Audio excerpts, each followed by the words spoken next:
Welcome to the Nourishing Women podcast. This is your women's health resource on all things intuitive eating, body image, holistic healing, wellness, and so much more. The Nourishing Women podcast is hosted by me, Victoria Myers, the dietitian, co-founder, and owner of Nourishing Minds Nutrition, a virtual private practice and online education resource that specializes in empowering women to ditch the diets, heal their digestion, regulate their hormones, and learn to practice wellness without obsession. This podcast is meant to educate, inspire, and empower you to live your life to the fullest. I am so excited that you're here. Now let's get to today's show. Welcome to episode 253 of the Nourishing Women podcast. This episode is about Your Weight is Not Your Worth with Dr. Kim Daniels. Now, this episode is brought to you by my totally free ebook, How to Eat for Hormones. If you've been struggling with hypothalamic amenorrhea, PCOS, or just any period issues, and you've been wondering, is intuitive eating appropriate for you? This is literally like the perfect ebook. The link is in my show notes. Now, I want to read off something and kind of hear from you if this resonates with you. You've always been drawn to food. It's always been your go-to, and at times it's been your best friend. But somewhere along the way, this friendship started to feel out of control. You noticed that you thought about food all the time. You felt obsessed with it. You realized you ate when you were sad, stressed, or even happy. So you did the only thing you knew to do. You dieted, and that's what everyone does, right? That will help you to control it, and it did for a while. But something always happened that kicked you off your diet, and you feel guilty and shameful because why can't you do this? So you tried another diet, and the same thing happened, and so on. And now you're tired of it. You're tired of counting calories, logging your food, and obsessing over portion sizes. You're tired of the anxiety you feel about social gatherings because what if there isn't anything that you can eat? You're tired of feeling out of control and of hating your body. You know that diets aren't the answer, but you have no idea what to do. My friend, if this resonates with you, this is an excerpt from Dr. Kim Daniels' website. This is what she shares is her mission to help women accomplish in their lives. She is on a mission to build an army of women who never deny themselves the food they love, who have left the days of dieting behind and anxiety about what they weigh, and who love themselves and their bodies unconditionally. And most importantly, never diet again. I absolutely loved this conversation with Dr. Kim Daniels. I know when I saw her email sent to me, she had this website that's called Your Weight is Not Your Worth, and it immediately stood out to me. I was so excited to have her on the show, and you'll hear me share why in this episode. I just really love having other type of healthcare professionals outside of dietitians. We have a lot of dietitians on the show, and I think that's so important, but especially having a psychologist who can talk more about the mental health aspects of this from their expertise. I just think it's so important, and that's why I was so honored to have Dr. Kim Daniels on the podcast. I know you are absolutely going to love this conversation. So without further ado, let's jump into this episode. Hello, Kim. Welcome to the podcast. Hello. How are you? I'm so excited to be here. I am so excited as well. I really am honored to have a psychologist here, especially one that specializes in this work. It's so rare to find. So thank you for coming on the show. Well, thank you for having me. And you're absolutely right. There's not a lot of us out there. So hopefully that'll be changing soon.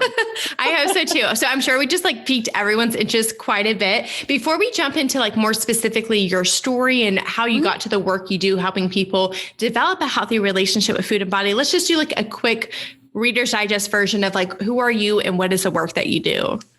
Sure. So my name is Kim Daniels, and I am a clinical psychologist, kind of turned emotionally eating coach. I still have a small therapy practice in Hartford, Connecticut, and I am sort of expanding my my online coaching practice. In both practices, I work with women who are struggling with their relationships with food and their bodies, and to me, that's sort of ultimately working on the relationship with themselves. So that's a big piece of what I focus on. I'm also a certified intuitive eating counselor. So I really a big piece of work is moving away from diet culture and moving towards an intuitive eating and health at every size, approach to food and their body. So yeah, that's who I am and what I do. My kind of psychologist. I love it. All of my favorite words all wrapped up into one answer. I love it. Okay. So obviously we're all so curious to know what your journey was like to specializing in this. I could imagine as a psychologist, I know Kim, before we hit record, we were talking about this. It's just so rare to find psychologists specifically talking about this kind of stuff. So walk us through that. What was that like learning and choosing instead to like really focus on intuitive eating, anti-diet culture? Tell us about that process. Sure. Thanks for asking. Yeah. And I agree with you. I'm not really sure why psychologists haven't quite kind of caught up with this yet. I'm not really sure. So again, hopefully that'll be changing soon. But as we were talking about before, and as many people in this field have done, I started off helping people with weight loss. So I had always been interested in eating disorders because I thought it was just really fascinating just how much society impacts our relationship with food. And, certainly there are genetic components to eating disorders as well, but it has so much to do with the world that we're living in. And I thought that was really fascinating. And I remember, I started grad school back in 1995, if that tells you now how old I am. And my very first semester at grad school, I went to a presentation on eating disorders. And I remember the woman saying, men go to the gym to get bigger and women go to the gym to get smaller. And obviously that stuck with me 26 years later. I still remember that because that was sort of like an aha moment. And so I was very interested in eating disorders. And when I was finally done with school and working out at an outpatient behavioral health community clinic, everybody with an eating issue kind of was sent to me. But like I said, unfortunately, I was working in a medical setting and I, was steeped in diet culture like everyone else. And all of the research that I was looking at was, from medical journals. And the hospital was starting like a bariatric surgery program and I was kind of roped into working there. So, the first few years I was really helping people with weight loss.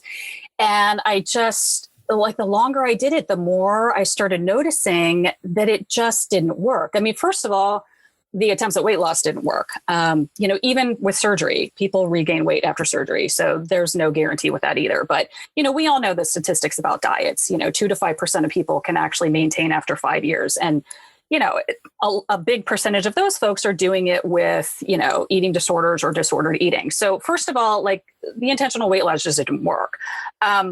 But there's always this belief that if I just lose weight, all of these wonderful things are going to happen. And they didn't. So even for the clients who lost weight,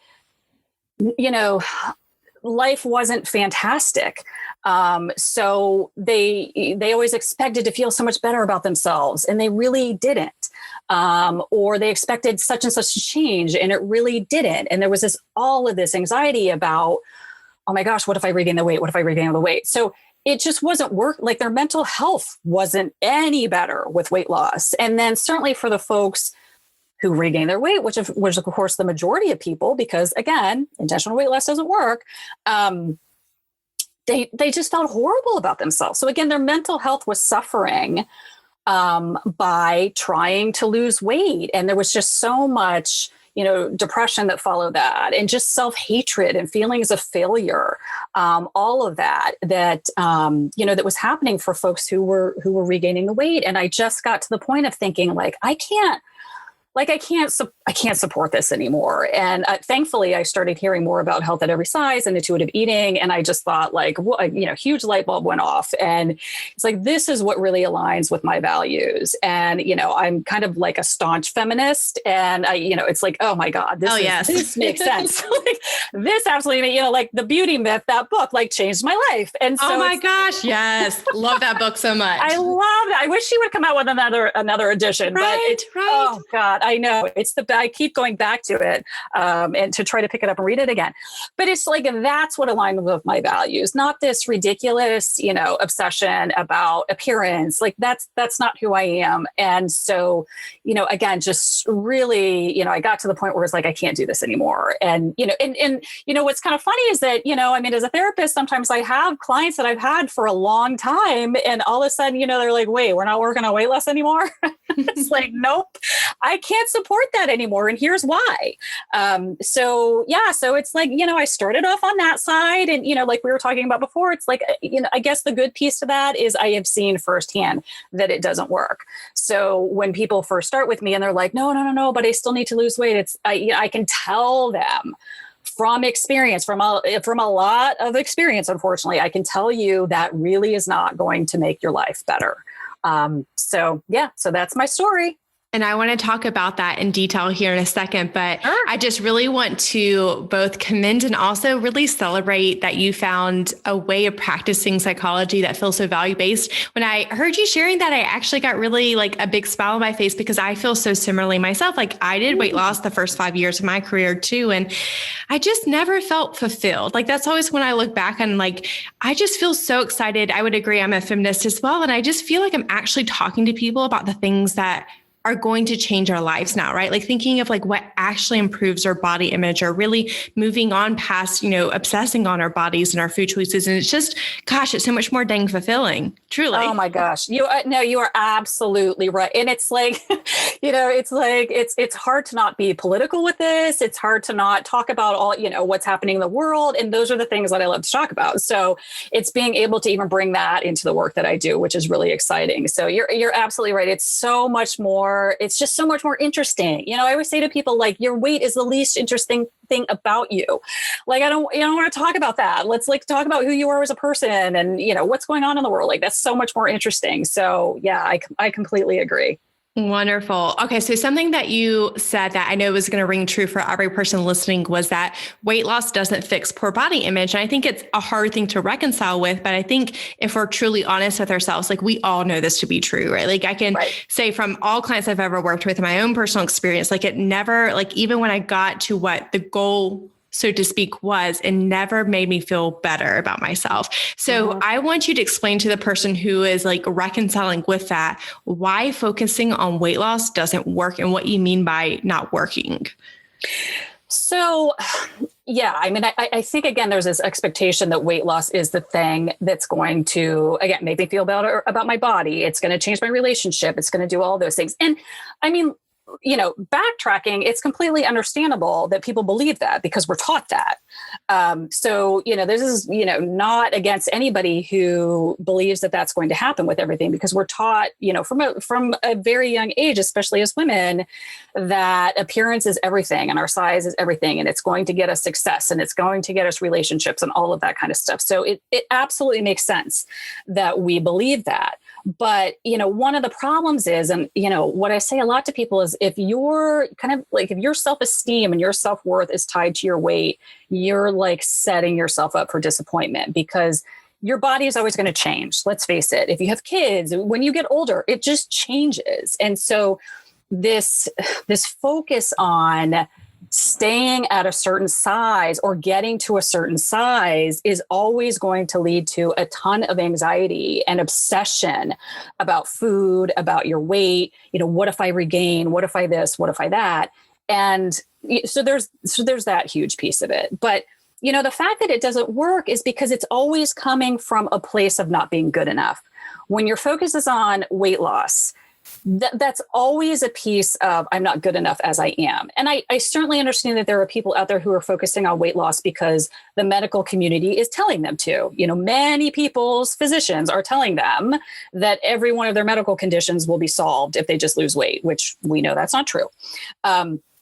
But they're hearing that, certainly from their physicians. But it's, when weight loss is the focus, it's always coming from a place of not feeling good enough. And so and the weight loss itself just kind of keeps supporting that notion. Once I get to that size, I'll be good enough. Once I get to that size, I'll be good enough. But the reality is you're not working on liking yourself as a person. So you can get to whatever size and that's still not good enough. It's like there's always that last 10 pounds.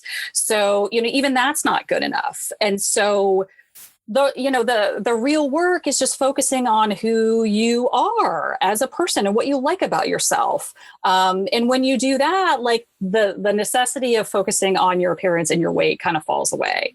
But, again, to me, I just see it as a constant setup for disappointment, because it's kind of like, you can never be too rich or too thin.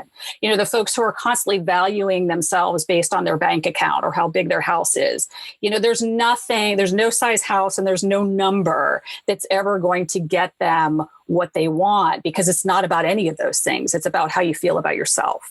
So, continuing to focus on weight loss just continues this whole idea that I'm not valuable and I'm not worthwhile. And so it's just a never ending process if that continues to be the focus.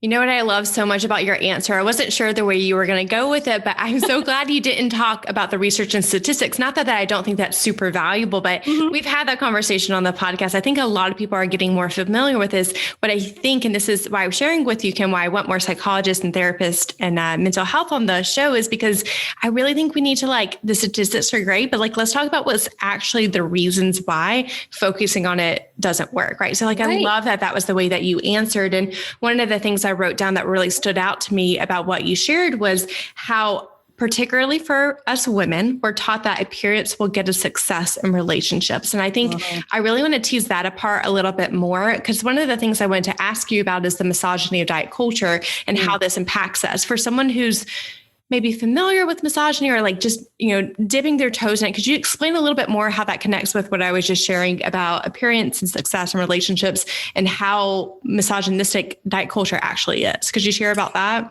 Sure. Yeah. And first I want to say that there are people out there way smarter than me who have written a lot about this. So this isn't anything that I came up with. Again, Naomi Wolf, and certainly people before her. And there's some, certainly now we're talking a lot more about sort of the racist roots of diet culture. Absolutely. And so Fearing the Black Body and Your Body is Not an Apology.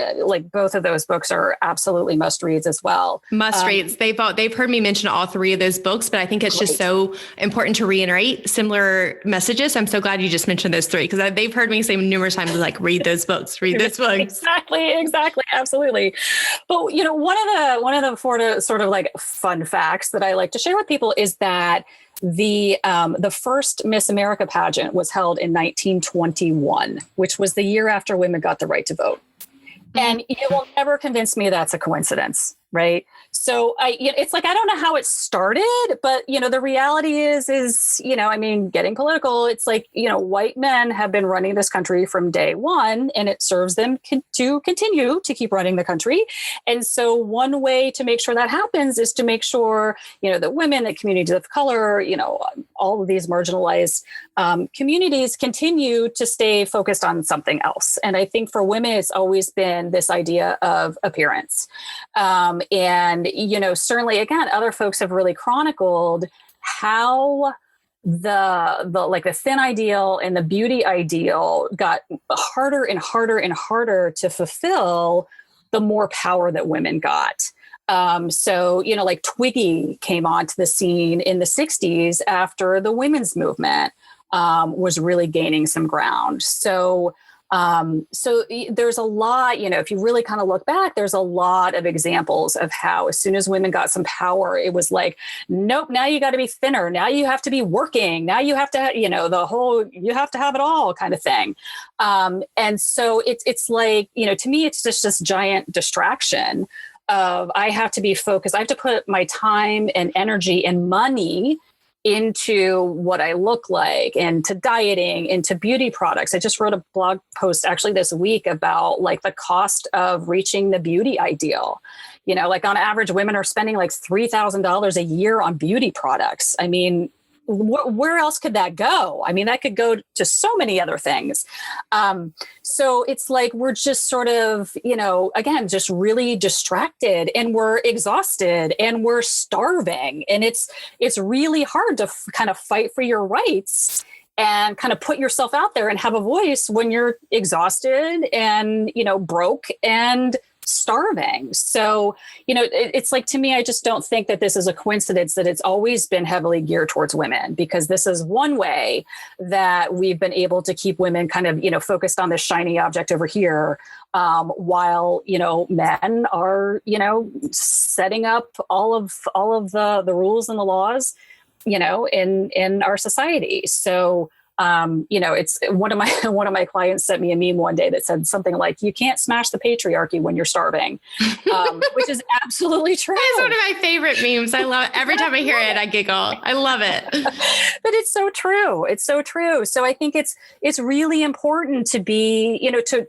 to really look at that stuff and to be involved, and to, to really start having these conversations. Like, I have so many clients who it's so hard because, they're really doing the work to kind of leave diet culture and to feel good about themselves and who they are, and to stop focusing on all of this external stuff. But everyone around them is still stuck in that. And every, like the coworkers at the lunch table are constantly talking about the latest diet, and family members. And it's just so hard. And it's hard to be the person who sort of tries to change the narrative and say, guys, I don't want to talk about this anymore. It's not interesting to me. So, it's hard to have a voice and do that. But I think the more that we can do that, and the more that we can, literally stop buying into systems that are using our insecurities, that first of all created our insecurities, but then are using them against us in order to make money and keep us distracted. Like, it's time to stop buying into those things. So well said. And one of the things I love to do when we're talking about such deep and nuanced topics is really try to give people like one take home thing that they could do starting today. So with, this conversation around misogyny of diet culture, what would you say is like one thing the listener could do to strengthen their voice, like starting today? That's a really good question. And I think, I think it's really, one of the great things that's happening now is that there's so much more of this going on. There's so much more body positivity, body neutrality, whichever kind of works for you. There are so many more people kind of speaking about this. So I would say, find those people, they are on Instagram, they're on Facebook, they are out there, read the books that we were talking about. And then, find some safe people to start having those discussions. That could be, just, Facebook groups that are talking about this. Certainly lots of people have very unsafe people in their lives that they cannot bring this up for. And you don't want to start there, and you may never go there with those folks. But there are people out there who are having these conversations, and it's very energizing to be a part of those conversations. And so I think, again, finding a Facebook group, or at least just following folks on Instagram and commenting, things like that can be a great step to start hearing other people's voices and knowing that they're putting themselves out there and they're saying those things, and therefore maybe I can too. I love that. I feel like that's like such an easy, we could all truly do that today. Thank you for sharing, Kim. Sure. Okay. So let's shift gears just a little bit, because I know one of the things you really specialize in is emotional eating. And one of the questions I wanted to ensure that I asked you today was talking about not curing emotional eating, but curbing it. Can you explain to us how you work your clients through that process? Sure. I mean, first of all, I think that we've really sort of vilified emotional eating, which isn't fair. I see kind of all over the place, like end emotional eating and how to stop emotional eating. And I don't think that's necessary. For a lot of people, it's not even possible, but I don't think it's even necessary. So I think, first of all, to say that you don't have to stop using food. People get terrified when you tell them they need to stop using food for emotional comfort. And I think, it's like one of the most natural things in the world to use to comfort yourself is food. I mean, think about infants. It's like the two most comforting things to infants are food and touch. Right. So we don't tell people to stop touching people anymore. So why are we telling them, you can't use food in that way anymore? So I really talk about there's no cure to this, and there doesn't need to be, but we may need to curb it a little bit, because obviously some folks find their emotional eating to be very distressing. They feel like it's kind of the only coping skill that they have. Maybe it kind of results in binge eating. And obviously I completely understand that is very upsetting and distressing for people. So I think it's really, I think there's kind of three issues here that I work on people with. The first is, how much does dieting and restriction contribute to or sort of mimic emotional eating? I do think that, for a lot of people put the label emotional eating on like binge eating, and it's really not the same thing. And so binge eating, as we know, is very often a result of dieting and restricting. So sometimes when we can really sort of make peace with food, and we can kind of, like calm down the binge eating, things like that, it's like the emotional eating isn't really happening anymore because we're eating foods that we enjoy. We're not sort of, saying certain foods are good or bad. So like that can kind of calm down on its own. Certainly people do look to food for comfort as well. It's not just about dieting, but I think that is an important sort of first step, is to sort of look at how much is dieting and restriction contributing to emotional eating. And the second thing is to look at what you're using food for. And I find that most people use it either for comfort or for like avoidance or distraction. So again, food is incredibly comforting. We know that food, it like literally calms your body down. So we know that it actually is a comfort to you. Like nobody is imagining that. So there are times when people are going to, I've had a bad day or whatever, and I just need something that's kind of relax me. And for some people that might be food. I think a lot of times though, food is sort of this enjoyable thing that people use to avoid or distract themselves from upsetting feelings or upsetting situations. And so I really work with women on how to sort of check in with themselves kind of in the moment and notice why they're turning to food, and sort of already kind of coming at all of this from an intuitive eating approach. Like we've already been working on sort of tuning into your body. So this is just sort of a natural progression then into let's really tune into you and find out what's going on. So when you notice yourself in the kitchen or in front of the pantry and you check in and you realize that you're not hungry, what's going on right now? So we really work with people on, kind of like, let's remove yourself from the kitchen and hopefully find a place that's kind of quiet and really kind of check in with yourself and find out what's going on. And, am I stressed about this? Am I upset about that? And then being able to sort of say, okay, so what do I need to do at this moment? And if I am just looking for comfort, is there something else that could be comforting as well? And again, food can still be comforting to you. Like I tell people, it's like, yes, I want you to have like a whole toolbox full of coping skills, but food still gets to be one of those coping skills because sometimes it's just the one thing that hits the spot, and that's okay. But it's also important to have, other coping strategies. But I think the most important thing to do, and again, this is just a really natural progression with intuitive eating, because of course we talk a lot about interoceptive awareness and the fact that our feelings live in our bodies, which I feel like is something that most people, like, I didn't realize that until I learned that. Most people kind of think about their feelings in terms of their mind or their heart.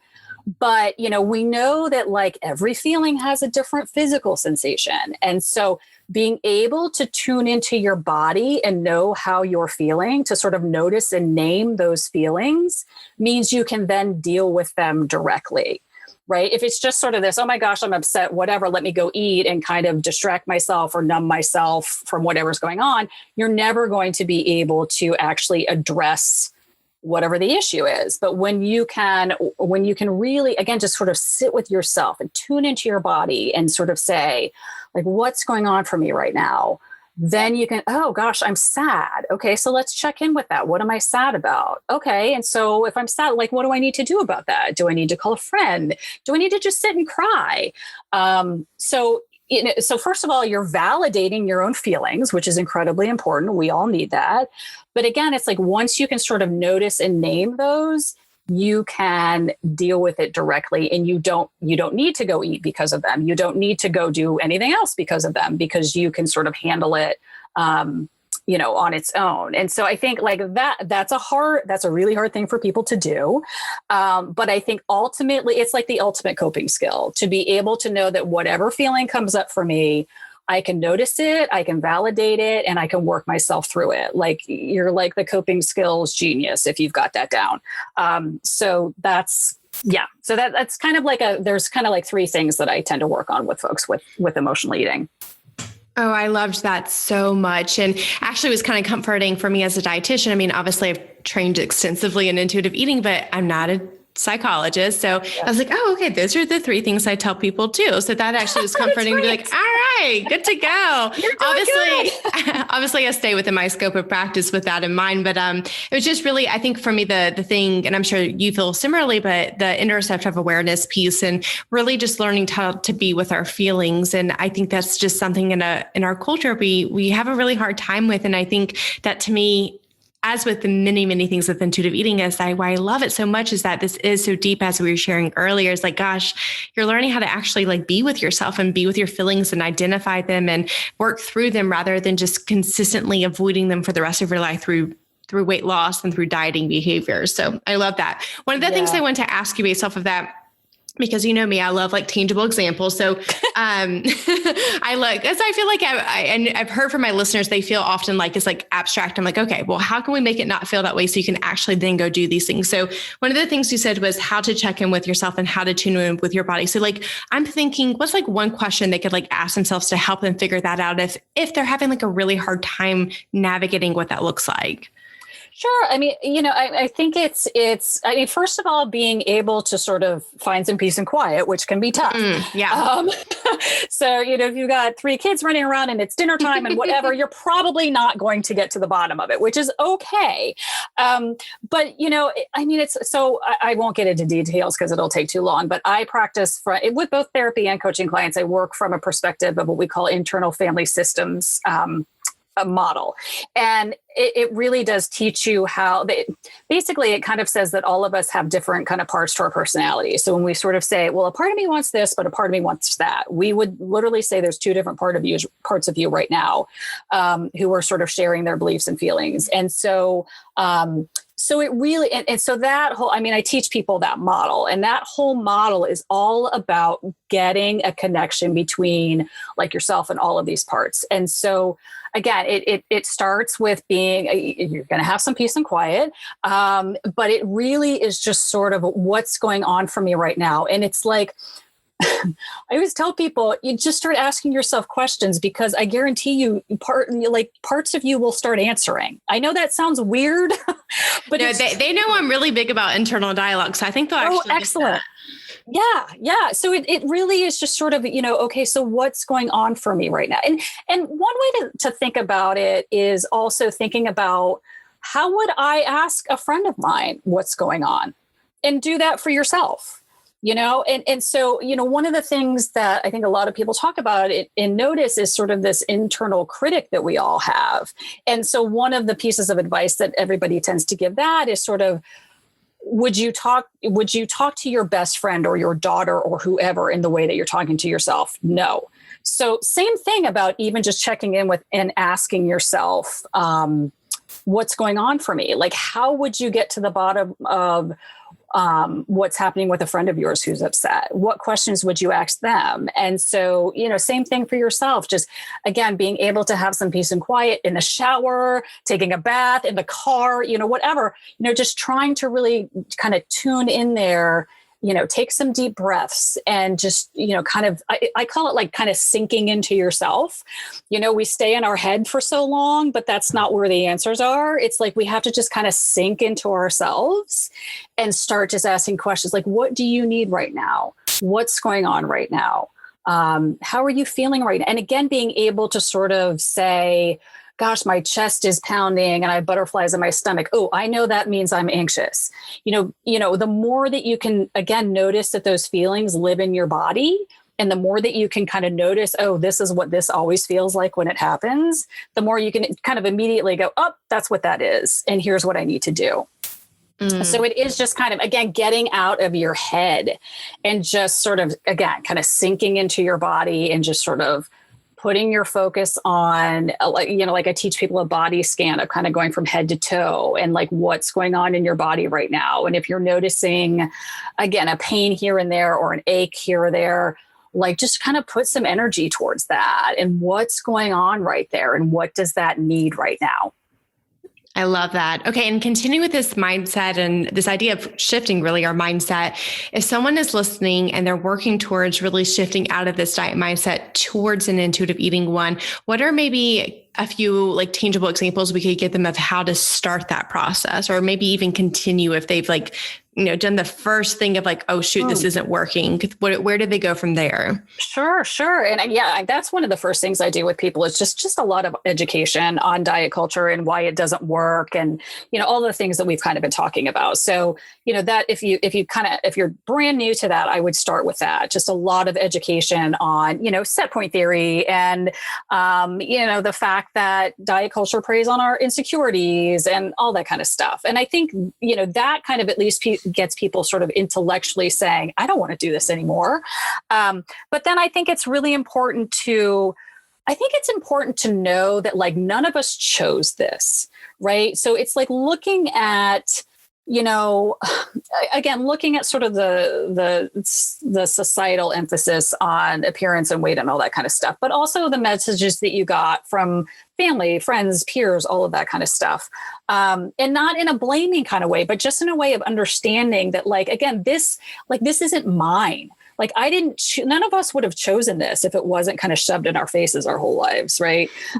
So, really just sort of being able to step away from this whole thing of like, I'm failing, I'm doing something wrong, and being able to see that like this was put on you and it's not you. I always tell people it's not yours, like give it back. You don't need this anymore.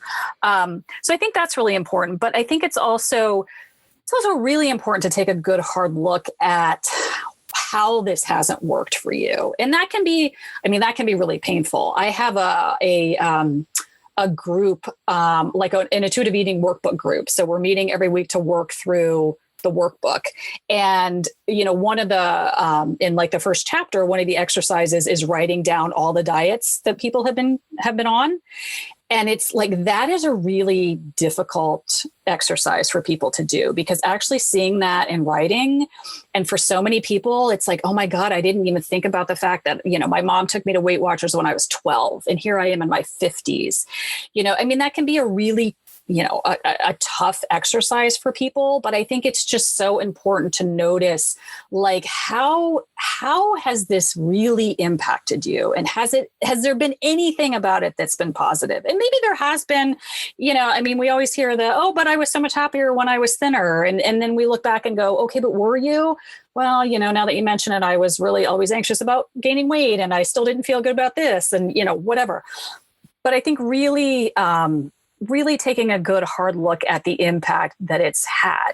For some people that's led to, eating disorders. And for some people, it's just a really tumultuous relationship with food in their bodies. And, is that helping you in any way?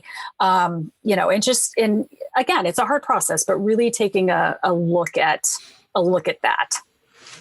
I think those were all beautifully said and so important to go through each of those. So thank you so much for sharing. Sure. I want to ask you a question I ask every guest that comes on the show. Our philosophy here is wellness without obsession. And I'd love to ask how you in this exact season of life, how you're personally practicing that. So, yeah, I think, thankfully for somebody who has spent 20 plus years hearing people's stories about weight loss and, body hatred and all that kind of stuff. Like it's like, if I kind of didn't do my own work around this, first of all, I wouldn't be effective. But it's like, I wouldn't really be listening either. So, it's one of those things that I've heard it so much and it breaks my heart to listen to, so many women. I always, say I have so many women of all shapes and sizes who are beautiful and intelligent and funny and creative and all these things. And they don't see any of that because they're just so focused on their weight. So, I think for me, it's been a 20-year process of kind of doing my own work around it. But it's also, especially over the past year, I, like everybody else, was like, hitting the comfort foods, in a big way, especially in the beginning.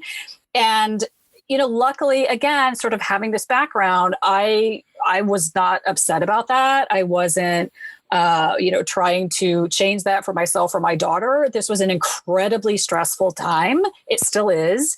And to be focused on weight to me is just kind of, I get why it is, because we're always focused about weight, but it's, we're in a crisis, and that's what people are talking about. But I think being able to sort of, just be patient, and as much as I, kind of wish I was exercising more, I also just sort of say I'm exhausted.